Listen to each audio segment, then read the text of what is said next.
আসসালামু আলাইকুম। সকলে ভালো আছেন? আজ আমি আপনাদেরকে দেখাবো কিভাবে বর্ডার নাম্বার দিয়ে আপনার খাওয়া নাম্বার চেক করবেন নতুন নিয়মে। আর তার আগে আমি বলে দিচ্ছি, আমার চ্যানেলে নতুন হয়ে থাকলে আমার চ্যানেলটা সবাই সাবস্ক্রাইব করে নিবেন। প্রথমে আপনি আপনার মোবাইল থেকে ক্রোম ব্রাউজারে চলে আসবেন। ক্রোম ব্রাউজারে এখানে দেখেন আমি একটা লিঙ্ক দেবো। আমি লিঙ্কটা আমার টেলিগ্রাম চ্যানেলে দিয়ে দিব। আপনারা ডিসক্রিপশনে বা আপনার কমেন্ট বক্সে পেয়ে যাবেন। আমার টেলিগ্রামে যে নক দিলে, ফলো দিয়ে আমার নক দিলে আমি আপনাদেরকে লিঙ্কটা দিয়ে দিব। তা না হলে লিঙ্কটা আর পাবেন না আপনারা। আমি এই লিঙ্কটা দিয়ে দিব ওয়েবসাইটের। আপনারা এই ওয়েবসাইটটা প্রবেশ করে ডেস্কটপ মোড করে নেবেন। থ্রি ডটে ক্লিক করে ডেস্কটপ মোড করে নেবেন। দেখেন তারপর এরকম একটা পেজ আসবে। এখানে আসলে আপনি একটা উপরে এই যে গ্রিন টিক চিহ্ন দিয়ে গ্রিন বাটনটাতে ক্লিক করবেন। এটাতে ক্লিক করবেন, একটু ওয়েট করবেন। ওয়েট করার পরে আপনাদেরকে একটা পেজে নিয়ে আসবে, নতুন পেজে। আপনারা এই লিঙ্কটা কিন্তু আপনারা এই কোনো জায়গায় পাবেন না। আমার টেলিগ্রাম চ্যানেলে আমি দিয়ে দেবো। টেলিগ্রামে আপনারা অ্যাড হবেন সবাই, আমি দিয়ে দেবো টেলিগ্রামে। আর যে কোনো সমস্যা আমাদের টেলিগ্রামে মেসেজ করলে আমি আপনাদের হেল্প করতে পারবো। এখানে ইন্টারফেস আসছে। এখানে আরবি থাকলে ইংলিশ করে নেবেন। ট্রান্সলেশন করে থ্রি ডটে দিয়ে ইংলিশ করবেন। জুম করে দেখাচ্ছি। এখানে আপনার বর্ডার নাম্বার, আকামা নাম্বার বা যে কোনো নাম্বার দিয়ে, পাসপোর্ট নাম্বার দিয়ে আপনি চেক করতে পারবেন আপনার আকামা হয়েছে কিনা। আমি এখানে আমার বর্ডার নাম্বারটা দিয়ে দিচ্ছি। এখানে বর্ডার নাম্বার বসিয়ে দিয়েছি আমি। তারপর নিচে বার্থডে ডেট, আপনার জন্ম তারিখটা বসিয়ে দিবেন নিচে।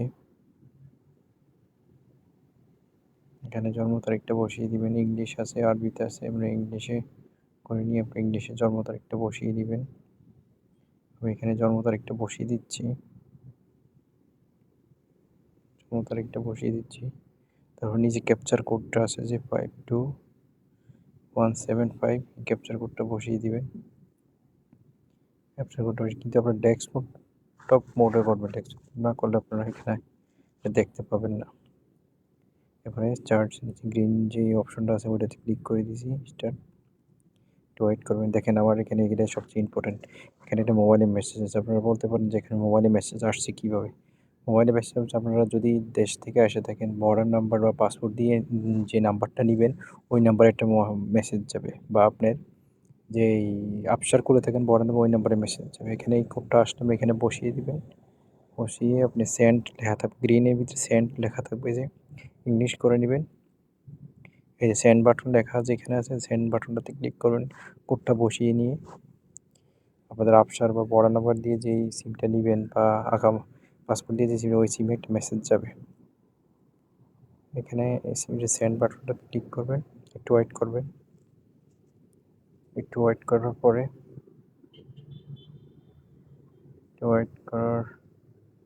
দেখেন আমার এই যে ডিসপ্লেতে শো করছে, আমার সব ডিটেলসগুলো আমার শো করছে। এই যে রেসিডেন্ট নাম্বারের জায়গায় যদি বর্ডার নাম্বার যেটা দিয়ে আপনি চেক করতেছেন ওই বর্ডার নাম্বার থাকে, তাহলে বুঝবেন যে আপনার আকামা এখনো হয় নাই। আর যদি রেসিডেন্ট জায়গায় কোনো আকামা নাম্বার ওঠে 25 বা 26 এমন ওঠে, তাহলে বুঝবেন যে আপনার আকামা হয়ে গেছে। আকামা এক্সপায়ার ডেটও সাথে দেখাবে।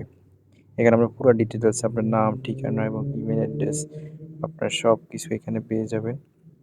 এই যে রেসিডেন্ট নাম্বার জায়গায় আমার আকামা নাম্বার শো করতেছে, আকামা এক্সপায়ার ডেটও এসে পড়েছে, জন্ম তারিখও এসে পড়েছে, মানে সব কিছু চলে আসবে এখানে। যদি আকামা হয় আপনার রেসিডেন্ট নাম্বারের জায়গায় আকামা নাম্বার শো করবে। এভাবে আপনারা আপনাদের এই বর্ডার নাম্বার দিয়ে আকামাটা চেক করে নিতে পারবেন। যদি আমার ভিডিওটা ভালো লাগে আপনারা চ্যানেলটা সাবস্ক্রাইব করুন। আর আমি এই লিঙ্কটা আমার টেলিগ্রাম চ্যানেলে দিয়ে দেবো, ওইখান থেকে আপনারা লিঙ্কটা নিয়ে যাবেন। আর যদি কোনো সমস্যা হয়ে থাকে তাহলে আমার টেলিগ্রামে মেসেজ করতে পারেন,